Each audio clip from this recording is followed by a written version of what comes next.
receber essas pessoas e conviver com elas, independente do ato de ler, né?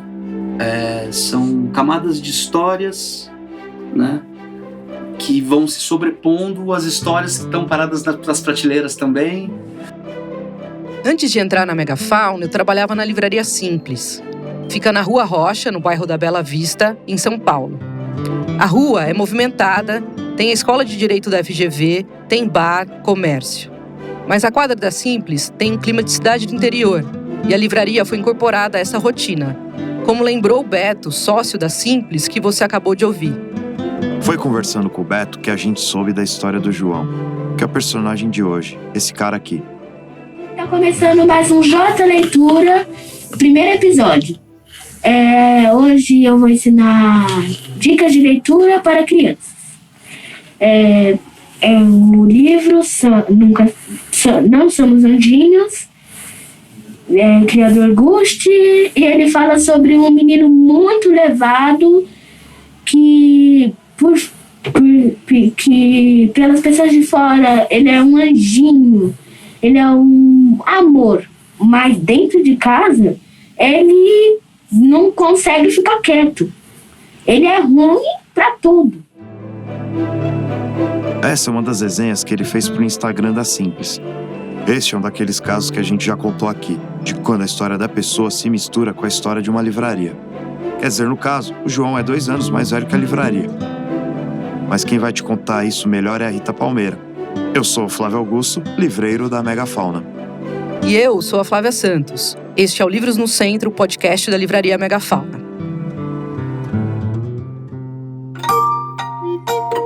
Antes de começar, eu queria já te alertar que esse episódio tem muitas vozes.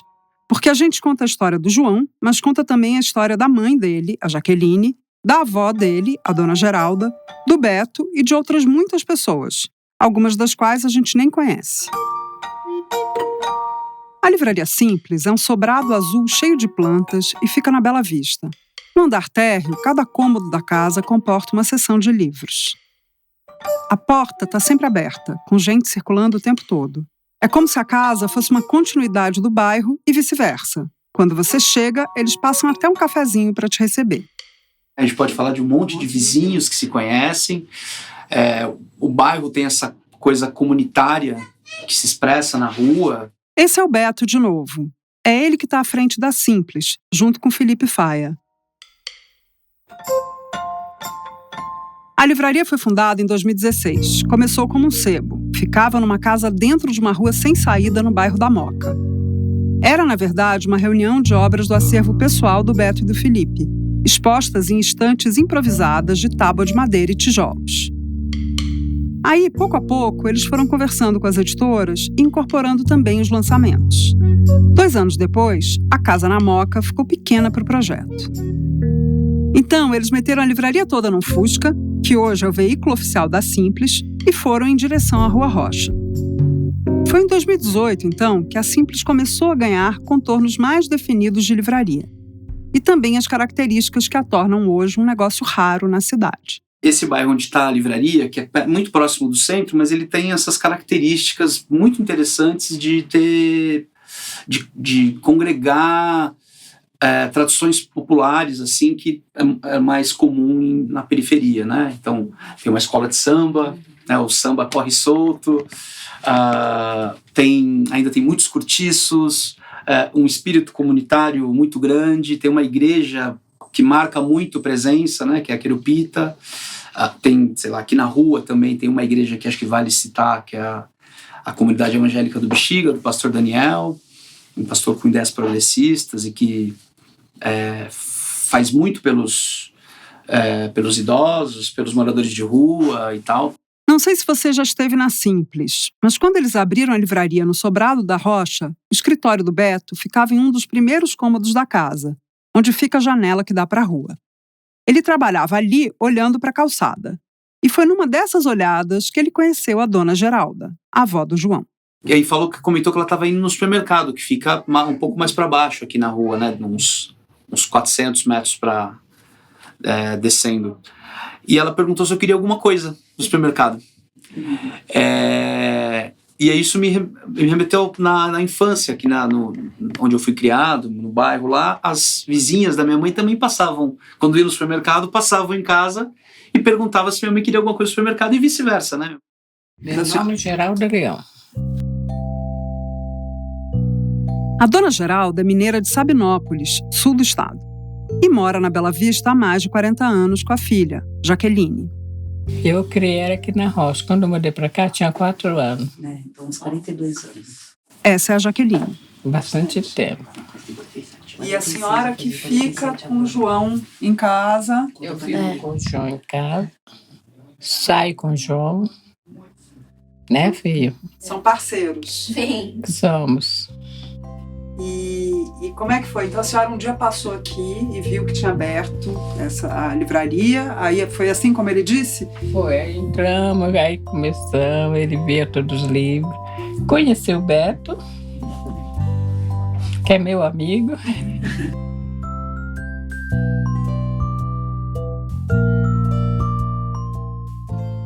Quando a dona Geralda fala que ele via todos os livros, é porque, de fato, o João virou um cliente assíduo da livraria antes mesmo de se alfabetizar. Ô João, mas conta uma coisa, você tinha que idade? Você lembra? Quando abriu aqui? 4 anos. 4 para 5. Então já faz 5 anos que você vem aqui na Simples. Faz. É? Uhum.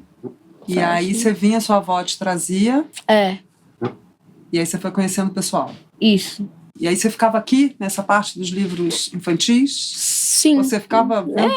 Eu andava pela livraria ainda. Aí eu ficava só andado. Depois eu comecei a ler os livros daqui. Aí depois que surgiu a ideia, né, do blog, né, dos livros. A gente já vai chegar no blog, ou melhor, nos vídeos que o João gravou para o Instagram da Simples. Vamos só retomar a perspectiva do João do primeiro encontro dele com o pessoal da Simples, quando ele era apenas um jovem, aos 5 anos. Eu cheguei, aí fui. Aí acho que a primeira pessoa que eu vi foi o Beto, que ele tava ali entrando, aí tem uma sala ali, aí ele tava ali na primeira sala. E aí eu fui, cumprimentei ele, me apresentei, ele se apresentou. Aí, né, foi isso com todo mundo. Você estava com a sua avó? Tava com a minha avó, a vovó também se apresentou. Aí a gente foi vindo, que a gente gostou, né, daqui, achou alguma coisa diferente, perto de casa, né. Aí a gente foi vindo, né, e aí foi rolando. Converso com um, com o outro, vem as freguesas dele aí, me cumprimenta. Assim eu tô conhecendo todo mundo. Mas é bom. Ir à Simples estava virando rotina da avó e do neto. O espaço era a extensão da casa deles, onde eles gostavam de passar as tardes ou os finais de semana. João, Geraldo e Jaqueline compartilham uma casa pequena, a poucos metros da livraria. E o que pude entender a partir da conversa com eles é que a gente está falando de um hábito cujo significado é tão prosaico quanto monumental. Para o João e para a Geralda, ir à livraria é a possibilidade de uma ampliação de espaços mentais, mas também de espaços físicos. Só que isso foi um pouco antes da pandemia, que virou tudo de cabeça para baixo. João e Geralda ficaram, como todo mundo, isolados em casa. Até porque eu trabalhava em hospital. Então, quando começou a pandemia, eu via muita coisa. E aí, eu não deixava eles saírem de jeito nenhum, né?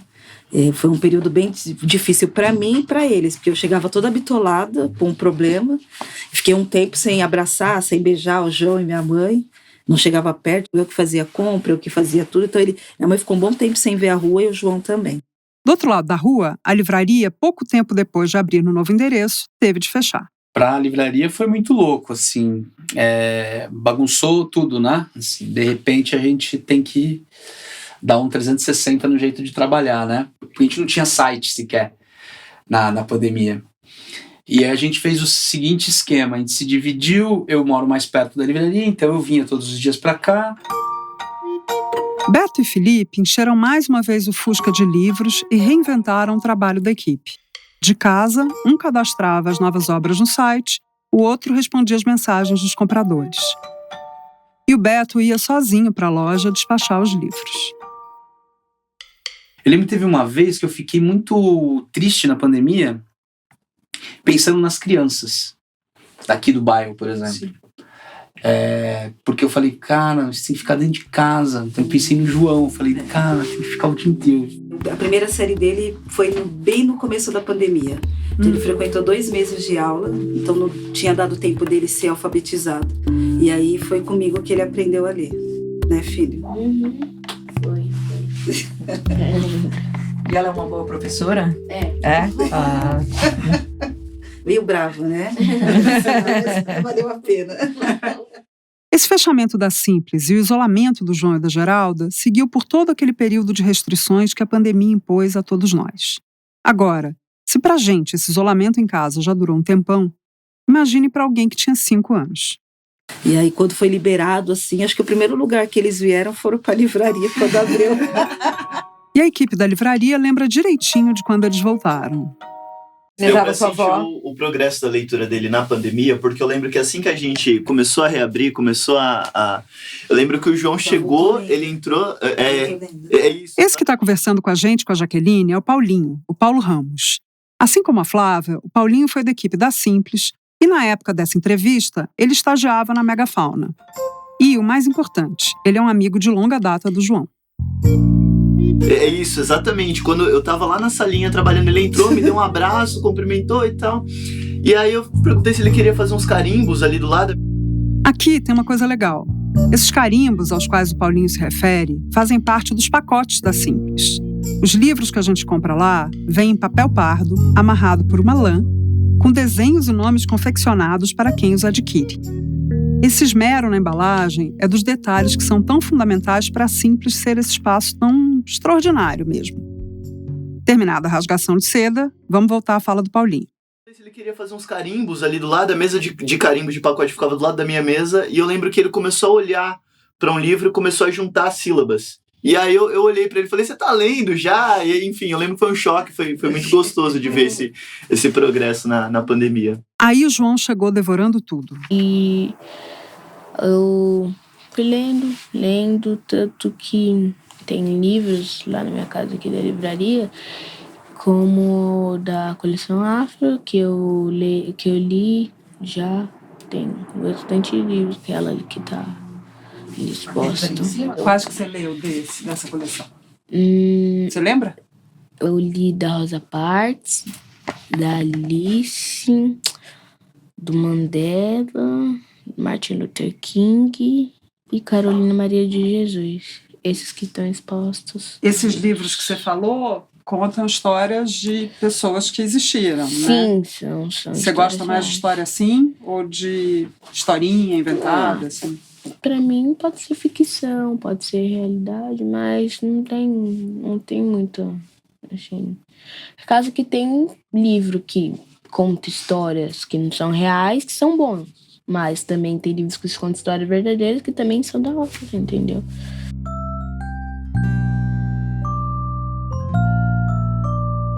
Essa coleção de que o João está falando é a coleção Black Power, da editora Mostarda.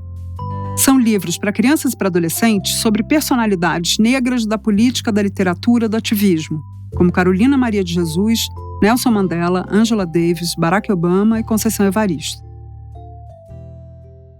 Das biografias que você leu ali, qual que você gostou mais? Das personalidades do Martin, da Rosa Parks, da Carolina? Qual que você gostou mais? Eu gostei mais da Rosa Parks. Por quê? Eu achei a história dela muito interessante. Eu achei que ela foi muito forte por tudo que ela passou, tudo, mas eu gostei mais da história, assim. Eu achei mais interessante tudo. Eu achei muito, muito legal, assim, por tudo que ela passou, do marido e tal. Conta pra gente um pouquinho da história dela. Você lembra? Ela começou a ser costureira desde muito, muito jovem, né?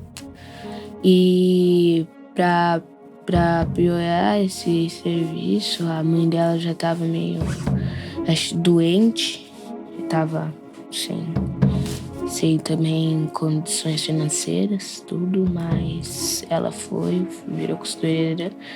Aí ela, Ku Klux Klan, acho que é isso, colocou fogo, né, na casa dela, tudo. Aí depois de muito tempo, quando ela já era adulta, quando ela já tinha uma vida mais formada, ela conheceu o marido dela, né, e entrou nesse grupo contra essas pessoas racistas, essas pessoas, né? Mas aí ela entrou nesse grupo depois de muito tempo, depois que ela passou tudo aquilo com a família dela, tudo. Mas eu achei assim uma história muito, muito interessante. O Beto e a equipe da livraria indicam vários livros para o João, mas ele também gosta de ficar fuçando sozinho. É legal de ver como ele se apropriou do espaço e foi pegando o jeito de como as coisas funcionam por ali. Aqui, ó, mais ou menos é ciência. Tá. É ciência ou geografia aqui nesse Aqui ele tá apontando, você tá apontando para o corredor. Corredor aqui, ó. É um pouquinho mais para lá o corredor. Acho que é ciência ou geografia. Ele olhando pro Beto. Eu acho, eu não tenho certeza. É alguma coisa de ciência, geografia... ou biologia, não lembro.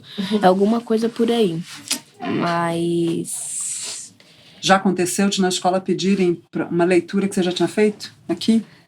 A professora fala, a gente vai ler tal livro. Esse livro já aconteceu. Aí você fala pra ela, eu já li esse. Aí ela arregala o olho. Assim. Não, mas aí eu dou uma estudada mais assim no livro lá na escola, por causa que assim, mesmo lembrando da história, sabendo que é sempre bom saber mais, porque senão, já pensou se eu esqueço no meio da leitura? João virou o cara da livraria. E aí, nada mais justo do que compartilhar o conhecimento dele com o pessoal que se aproximou da Simples remotamente. Oi pessoal, tá começando mais um J Leitura, terceiro episódio, e hoje eu vou falar sobre o livro Amores. Quem criou foi o Emicida, um cara muito esperto e bacana, legal, e isso é muito bom porque isso acaba contribuindo no livro, né, porque é o gosto da pessoa, e também ele fala sobre o antigo e o novo. Então ele é moderno e ao mesmo tempo a gente sabe sobre a história do Brasil. Ele vai da África até a América e ele é muito bom. Ele fala sobre a escravidão, quilombos e fala sobre todas as pessoas que ajudaram a escravidão a acabar. Tchau. Quando foi que surgiu essa ideia? Acho que foi quando eu tinha uns... Quando você aprendeu a ler? 6 anos. 6 anos, Foi quando eu tinha 6. Lá no Instagram da Simples, você pode assistir a íntegra dos pareceres do João sobre a literatura infanto-juvenil contemporânea. Gosto de participar quando tem os lançamentos. Já passei coisas assim muito boas, né, de se passar. Quando você vem num lançamento, que você vê uma pessoa falando de um livro, então você fica mais interessado, né? Aqui eu tô aprendendo muita coisa. São coisas assim que muita coisa para aprender dentro de uma livraria, né? Que você fala, nossa, eu não imaginei que ler livro teria que prestar tanta atenção em tantas coisas, né? Você abria um livro por causa do título ou por uma indicação, mas não prestava atenção, né? E hoje eu sei que eu vou abrir um livro, vou ver lá se é uma ficção, se é uma literatura, o que é. Vários desses lançamentos acabam em música, puxada pelos clientes e pelos vizinhos instrumentistas. O João foi acompanhar a mãe numa conversa sobre o livro O Que é Meu, do José Henrique Bortolucci, e ficou fissurado numa apresentação de piano.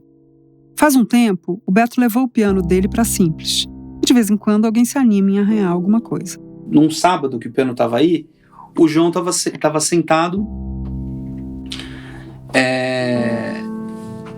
no piano, fazendo uma brincadeira lá, e uma pessoa que tinha acabado de tocar Elton John no piano, foi super bonito, que daí as pessoas começaram a cantar a música enquanto o cara tocava o piano, assim, e aí o João começou a dedilhar e ele ensinou um exercício pra você, não foi isso, João? Foi isso. Aí o cliente me passou um exercício, eu fui fazendo, mas como ainda não tinha prática com esse negócio de mão, coordenação, era difícil pra mim conseguir fazer. Aí depois que eu fui conseguindo pegar o jeito, mas aí que veio as aulas, né? Por isso que, entendeu? Que veio o meu interesse e tudo, mas aí depois, agora que eu tô pegando assim o jeito, sabe? E o João começou a voltar e ficava fazendo essa... E aí lembrei do Gustavo, que foi o professor que deu aula, que também trabalhou na Livraria Cultura. Então, o professor de piano do João, ele trabalhou na Livraria Cultura. Eu lembrei dele, e aí eu pensei comigo, né? Falei, Berigo, e se a gente fizesse aula de piano com o Gustavo? E já aproveitava também e pedia para ele dar aula para o João. É claro que no primeiro dia de aula deles, entrou um cliente, que também mora na Rocha, perguntando o que eles estavam fazendo. E se integrou à turma de alunos. Então, às quartas eu faço aula das 8 às 9, depois o João faz das 9 às 10, e aí esse vizinho vem e faz das 11 das 10 às 11. Gente, é uma livraria e também uma escola de música, exatamente. Centro cultural. Acho que foi isso, essa é a história do piano. E aí a gente tá preparando, né, João? O João falou que vai fazer uma apresentação aí em breve, talvez no final do ano, você falou, né? Isso, né? É o que tá marcado. Aqui na Simples? Você não vai tocar nada pra gente? Olha, mas eu só tenho um pouquinho, aí ainda tem algumas coisas que eu preciso aprender. Sei. Mas eu posso tentar.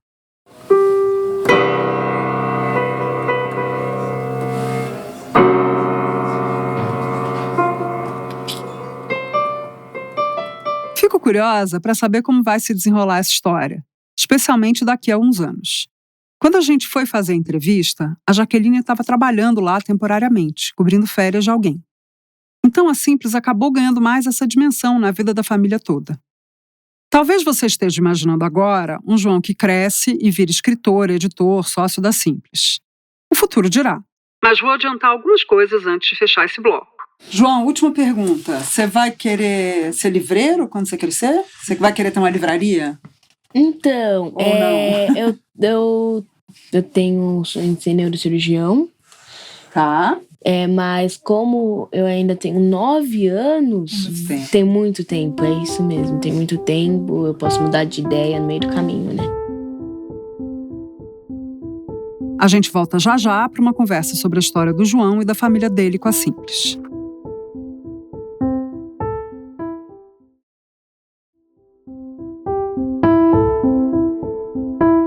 Gente, João é uma graça, né? Que menino esperto. Quem vê as resenhas, aqueles vídeos de resenha que ele faz no Instagram da Simples, não pode imaginar como ele ficou tímido na conversa com a gente. Também imagina, né? Só da Megafauna éramos, 4 pessoas, Flávia, é isso? Acho que sim. Eu e a Flávia, a Nina, que é coordenadora de eventos e que lê os trechos normalmente aqui do podcast e que operou o gravador nesse dia, e o Paulinho, que trabalhava com a gente na época e que tinha trabalhado na Simples e, como era muito ligado ao João, também participou da conversa. Além disso, tinha o Beto, que é um dos donos da Simples, a Jaqueline, que é mãe do João, a dona Geralda, que é a avó do João e que é quem cuida dele quando a Jaqueline está trabalhando. Enfim, tinha uma multidão. E a Jaqueline também é uma figura muito especial, né? Como toda mãe, ela tem uma preocupação enorme de que o João vá bem na escola, que não fique à toa na rua e tal. Então, ele não é uma criança que passa muito tempo na rua, pelo que eu entendi, né? Flávia me corrija se eu estiver errada, mas... E pelo que eu entendi, até a abertura da Simples, ele ficava um pouco nesse circuito entre a casa e a escola. E aí, com a Simples, ele começou a frequentar essa espécie de biblioteca, sebo, livraria, e as coisas mudaram na vida dele. E da avó, né? O João, eu conheci o João quando entrei na Simples, estava na pandemia. Então eu conheci o João pela janela, assim, primeiro, assim, eu conheci ele passando com a Geralda e tal. E assim, das coisas que o João falou, ele é um menino muito esperto, né? E ao mesmo tempo acho que ele ficou intimidado com o microfone, né? Porque o microfone chegava perto dele, ele arregalava, ele virava o rosto, falava mais baixo. Foi engraçadinho a conversa com ele. E ele me falou que dessa rotina dele, que tem a livraria agora, mas que ele gosta de jogar basquete e que ele não frequentava nenhum outro lugar, assim. Então, tipo, ele ia da escola pra casa, da casa pra escola, e tem a Simples, então ele ia com a avó na Simples. Então, a Simples é meio que a praça dele, né? O lugar onde ele vai brincar e tal, em meus livros. E eu fiquei pensando nele lá na loja, ele estava muito tímido mesmo. Ele era a única criança Ele- numa multidão de adultos, né? Ele era a única criança, assim, com tipo 8 adultos olhando pra ele, tomando café.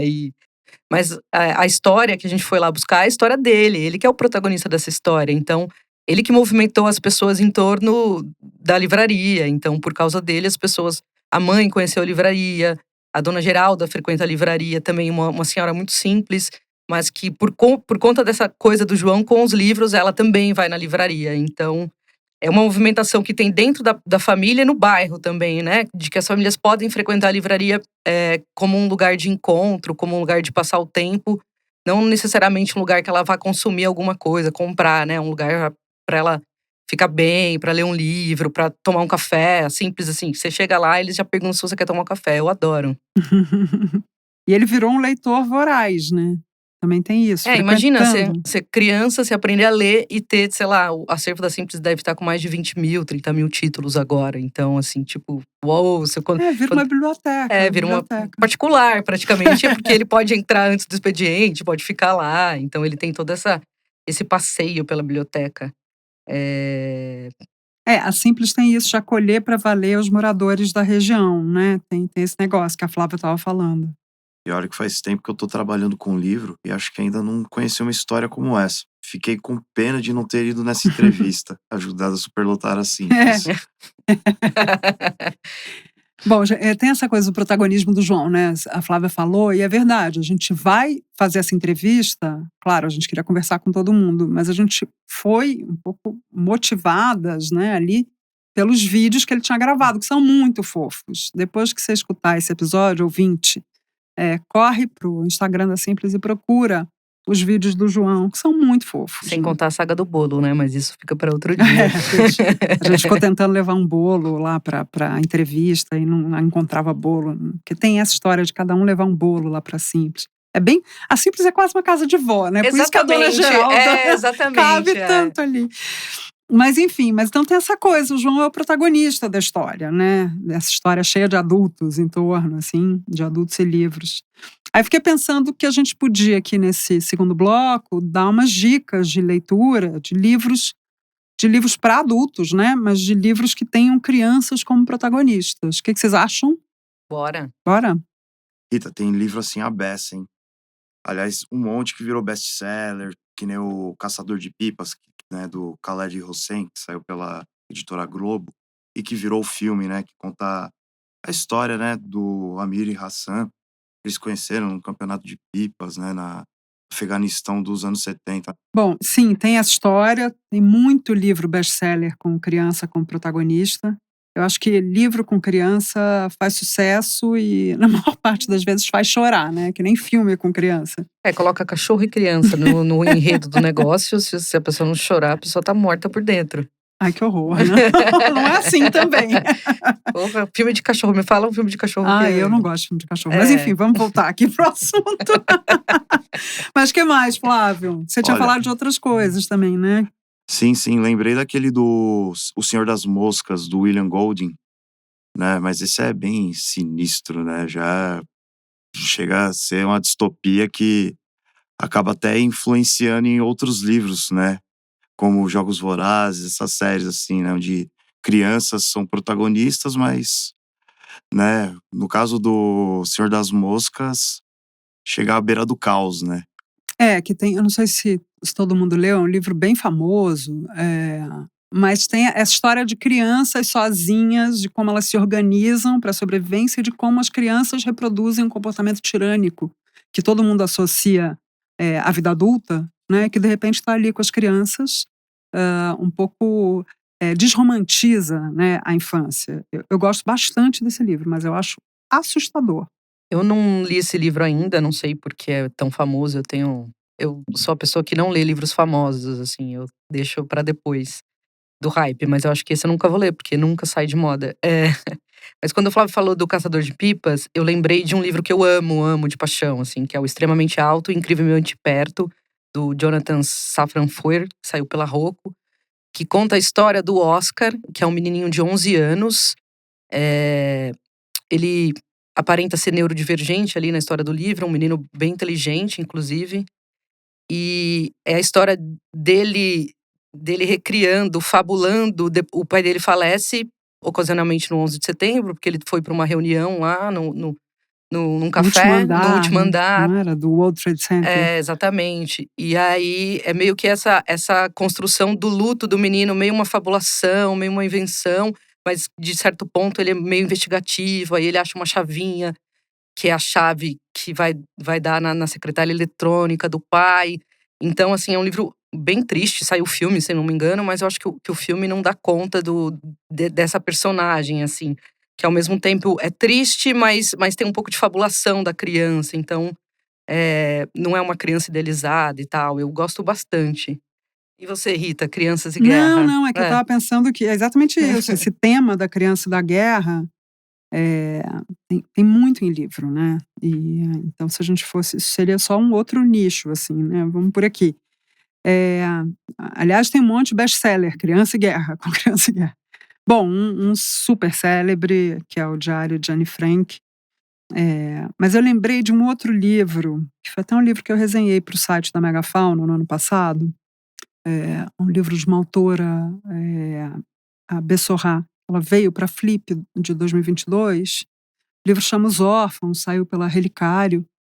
E se passa no pós-guerra, né, no pós-segunda guerra, e conta a história de duas crianças alemães, órfãs, que são vendidas para... Enfim, existia uma espécie de uma... Né, parece que existiu mesmo isso. Uma organização que vendia crianças órfãs alemães para casais brancos sul-africanos. Uma prática eugenista pavorosa. E logo isso é muito impressionante, porque logo depois do pós-guerra, né? Quer dizer, depois da derrota do nazismo. Então conta a história de um casal de irmãos que são, enfim, negociados com um casal sul-africano, branco, casal profundamente reacionário, conservador, racista, uma coisa pavorosa, e numa África do Sul muito conflagrada, né?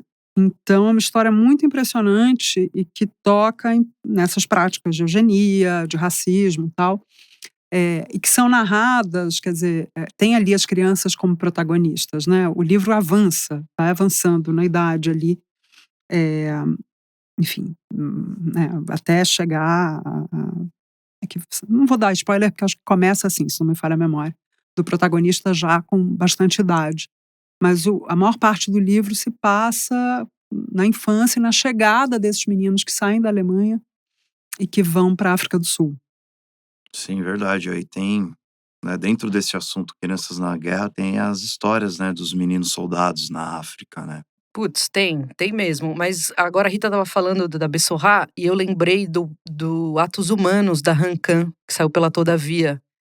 Que o primeiro capítulo é impressionante, assim, e são narrados por adolescentes, né? Então, assim, não vou falar muito desse capítulo, mas quando ele termina, você toma um susto, assim, que são cenas de violência narradas por adolescentes. Então, fica a dica desse livro.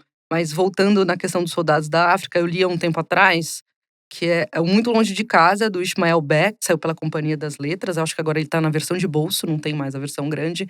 Mas foi numa fase que eu estava lendo sobre essas guerras por independência na África, e aí você vai descobrindo várias dessas guerras e você quer saber mais, e aí esse livro é uma autobiografia que fala dos conflitos em Serra Leoa, e ao mesmo tempo que é um menino de 10 anos que ele perde a família e ele vai sendo levado por aquela guerra e começa a cometer atos que não são de crianças, mas ao mesmo tempo tem a parte lúdica. Então é uma narrativa muito triste de um menino que tá tentando sobreviver no meio de uma guerra sem precedentes, assim, que não tem, sei lá, normalmente falam que a guerra tem regras, essa era sempre, não tem regra, não tem criança, não tem adulto, não tem, assim, é uma total dessensibilização da vida, assim. Eu lembrei desse. Eu lembrei, ele veio para Flip, não veio? Veio eu me lembro em que alguma foi Flip. uma participação impressionante. Acho que eu não tô lembrando agora. Ô Flávio, eu sei que você também leu bastante sobre essas guerras territoriais na África. Você leu algum livro que tem esse tema e tal? Sim, o Meu Pequeno País, do Gael Faye, né, que se passa conflito lá, né, de Ruanda, foi... Esse que saiu pela Carambaia faz pouco tempo. Isso, saiu pela Carambaia, né? Exato. E vai contando, né, a história né, do garoto. É quase uma autoficção, no caso, né? Aquele filho de mãe ruandesa e tal. Mas o que me pega nesses livros não sei se a gente... Não, é notável isso, né? O amadurecimento das crianças, né? Que nem, por exemplo, voltando no Golden, crianças de 6 a 12 anos. Né? Nesse lance do Golden, que são crianças de uma faixa etária de 6 aos 12. Nesse do Gael, também ele vai amadurecendo, tipo, perde a infância, né? No caso, por causa da guerra, né? Gente, mas isso a gente nem precisa ir tão longe, né? Eu lembrei agora, quando que a gente conversou, nem lembrei agora, do Cidade de Deus, do Paulo Lins, aquela coisa da infância daqueles meninos e... Tem O Sol da Cabeça, do Giovanni Martins também, que os contos têm crianças. Giovanni foi a Flip. A gente agora tá falando bastante da Flip, porque esse episódio vai ao ar em novembro, mês da Flip. Cara, eu lembrei de 2 livros do Romain Gary, os 2 saíram pela Todavia. Um deles com pseudônimo, com que ele assinou alguns livros, que é Émile Ajar. Um é A Vida pela Frente, um livro que fez muito sucesso no século XX. E o outro é As Pipas. Os 2 livros lidam com o período da guerra ou do pós-guerra, e tem na criança, enfim, no caso das Pipas, depois ele vai amadurecendo, ele vai virando um jovem, né? Mas um pouco essa ideia da criança numa situação de guerra ou de pós-guerra. No A Vida pela Frente tem a senhora, né, que é uma sobrevivente de Auschwitz. Não me lembro direito, faz tempo que eu li. As Pipas eu lembro um pouco melhor, até porque eu trabalhei na preparação do livro. E é uma história um pouco de como é que você cria subterfúgios para sobreviver àquela coisa brutalizante da guerra, né? E de como alguns adultos conseguem fazer isso, e algumas crianças embarcam nisso, mas mesmo assim a guerra é tão terrível que ela vai, de alguma maneira, ceifar a infância, né? E um pouco como as trajetórias vão sendo marcadas pela guerra e pelo conflito. Então, eu recomendo esses 2 livros. O As Pipas, ele assinou como Romain Gary mesmo. Acho que é o último livro dele, talvez póstumo até. E o A Vida pela Frente fez muito sucesso. Inclusive, quando foi lançado aqui no Brasil, com muito tempo de atraso, também fez sucesso. Muita gente gostou muito desse livro. Nossa, Rita, você falou dessa coisa da criança num estado de exceção, que é a guerra, né? Esse estado, mas aqui no Brasil a gente tem um clássico sobre isso. Sabia que você ia falar disso. Já sei o que é. Não necessariamente é um estado de exceção, mas é um estado de não ter algumas coisas, né? Então, eu lembrei de um clássico, que é o Miguelin, que tá dentro do Campo Geral, do Guimarães Rosa, que sai pela Global agora. Só o Grande Sertão Veredas que não sai pela Global, os outros todos saem. Mas tem o volume, né? Manuelzão e Miguelin. Tem, separado. Ainda sai assim e sai como Campo Geral sozinho também, né? Como sai. Que é a coisa da edição? Eu tenho a obra completa da Aguilar. Não, sai como Campo Geral, dentro do Campo Geral, num livrinho, e sai só como Manuelzão e Miguelin. Inclusive é um livro que eu adoro presentear as pessoas. E aí o Miguelin, né, o conto, é de uma família sertanista brasileira, no meio do nada, que é o Mutum, que eu adoro esse nome, Mutum é um nome muito bom. E aí, esse menino contando o dia a dia dele ali, como ele vê as coisas, nananã. E aí, pra mim, que eu acho que é uma síntese dessa coisa do olhar de criança e do olhar do adulto pra criança, que é que o Miguelin, ele não enxerga muito bem. E aí, passa um cara desses caixeiros viajantes, que vem de várias tralhas, e ele coloca um óculos, e aí ele tem uma epifania de que o lugar que ele mora não é tão feio como ele vê. E isso, pra mim, assim, eu fico até emocionada. Eu acho, assim, da literatura brasileira, uma das grandes cenas, assim, e também dessa mudança da infância pra vida adulta, porque ele tá ali com esses questionamentos e tal. Porra, Rita, esse é do coração. Esse é demais. É triste, mas é tão bonito, tão bonito. E eu tava pensando também, que livro com protagonista criança que é feliz, né? No geral, é um negócio... Você falou do Mutum, eu acho que, se não me falha a memória, tem um filme chamado Mutum. Tem, é lindíssimo. Que é a história do Miguelin, não é? É lindíssimo, exatamente. É lindíssimo. Tá vendo? Livros que tem criança como protagonista dão bons filmes.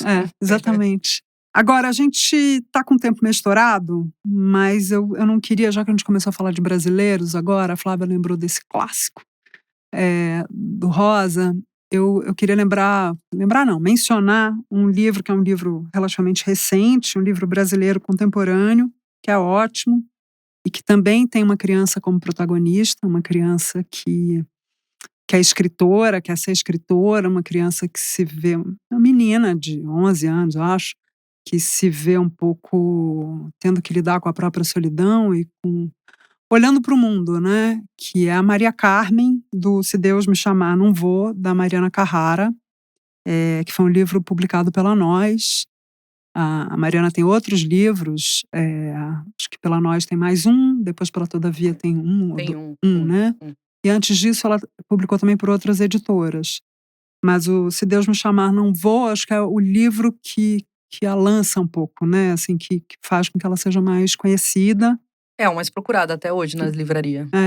E a Maria Carmen virou assim uma espécie de personagem que todo mundo conhece, assim, todo mundo que acompanha um pouco a literatura brasileira contemporânea já sabe. E é essa menina, né? Com esse nome ótimo, Maria Carmen, nome de escritora. Bom, a gente vai deixar todos os livros mencionados aqui no bate-papo e na conversa com o João, Geralda, Jaqueline, Beto e, meu Deus, que multidão, na descrição do episódio e no site da Megafauna. E a gente volta já já com o quadro Sabe Aquele Livro.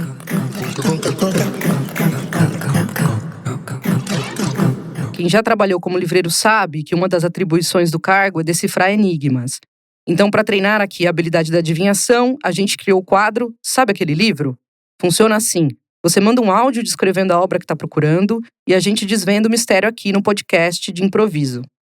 Ô Flávia, antes de eu pedir para soltarem o áudio, conta aí, parece que alguém escreveu lá para a Megafauna, ligou, foi isso? Perguntando? Na sexta passada, uma senhora ligou, falou com o Gonzaga no telefone, que eu não sei se era mãe ou se era prima, tia, uma outra senhora de mais de 100 anos, viu mais de 100 anos? Mais de 100 anos também.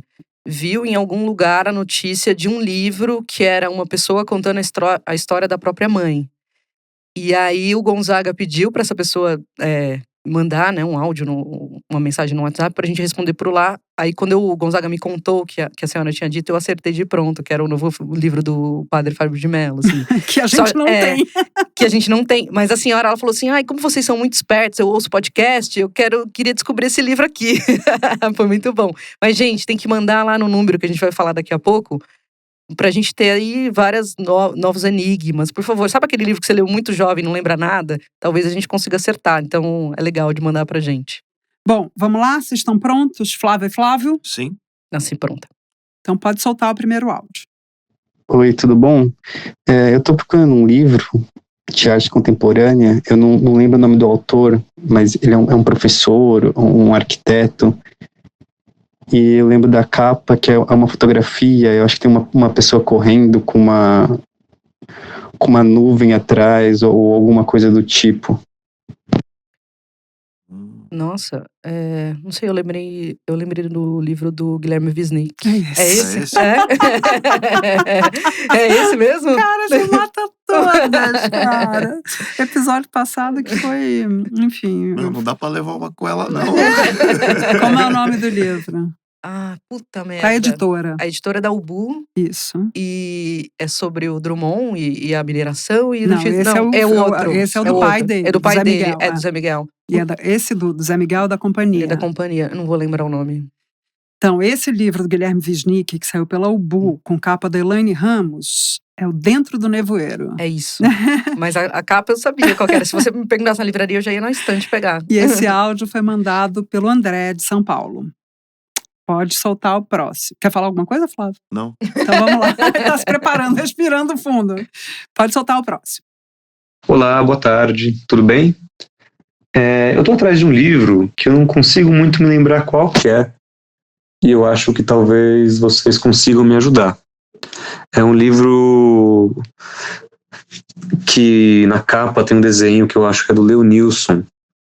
Não lembro se são montanhas ou vulcões. Tem nuvem no título, é da 34 Enfim.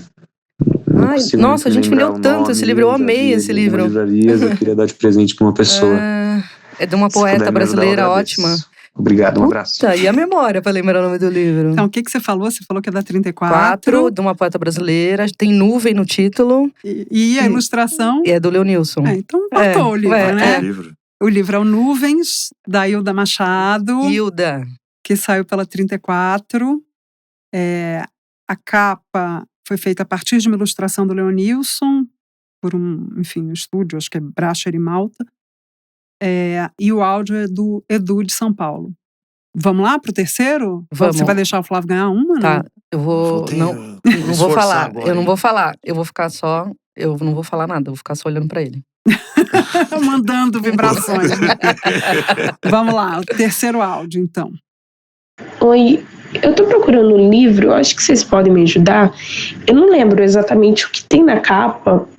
Só me recordo que tem azul, tem umas coisas azuis, umas coisas verdes misturadas, assim. E tem uns desenhos que, não sei, eu acho que parecem uma mão, ou não sei se são troncos de árvore, alguma coisa do tipo assim. E tem outras cores também, outros elementos, mas eu só lembro disso, dessas duas cores, e eu lembro que não é um livro muito grosso, ele é um livro fino até. Esse é difícil. Nossa, esse é... Não, que eu lembrei do livro novo do Tobias Carvalho, mas ele não é.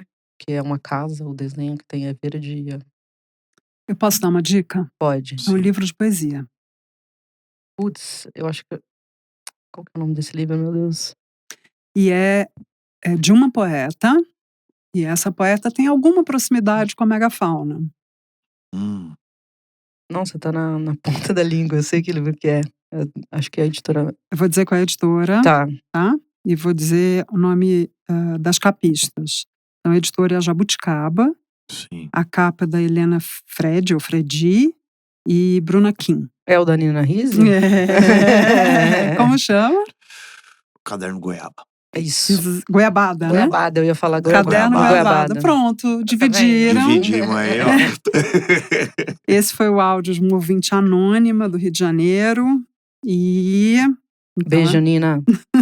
Para participar do quadro Sabe Aquele Livro, é só mandar o seu áudio para o WhatsApp 11 9 10 15 02 29. Conta pra gente também se você tá conseguindo adivinhar as charadas que passam por aqui.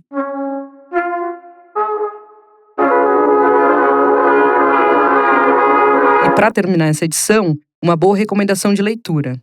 Com o quadro Devorados, a gente traz para cá a cada episódio um livro que uma pessoa da nossa equipe ou um convidado especial devorou e recomenda. Hoje, quem vai sugerir uma leitura para vocês é a Manuela Stelzer, comunicadora da Megafauna.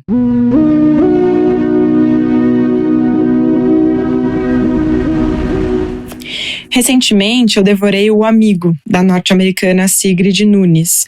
Eu li por indicação de uma pessoa queridíssima e, assim, o livro, ele mistura muito bem, de uma maneira muito genial, humor e luto. Tirando a premissa inicial do livro, né, que começa com o suicídio do melhor amigo da narradora, um pouco pesado, todo o resto desse livro é uma reflexão muito deliciosa, assim, sobre tanto a perda dessa pessoa especial, claro, como sobre a vida, sobre escrita, porque a narradora é professora de escrita e escritora, e sobre um cachorro gigante chamado Apollo, que é um dog alemão deixado como herança para essa mulher. E ela acaba enxergando nesse dog alemão o próprio amigo, me parece, e por isso ela cuida dele, assim, dia e noite, sem cansar, e acaba se afundando aí numa depressão. E por mais que não pareça que tem nada de cômico nisso tudo, o brilhantismo desse livro é justamente esse, conseguir passear por temas muito, muito difíceis, com muita leveza, muita graça e muita beleza. Assim, como nada que eu li até agora. O Livros no Centro fica por aqui. Lembrou de alguma história legal sobre livros que possa render um bom episódio?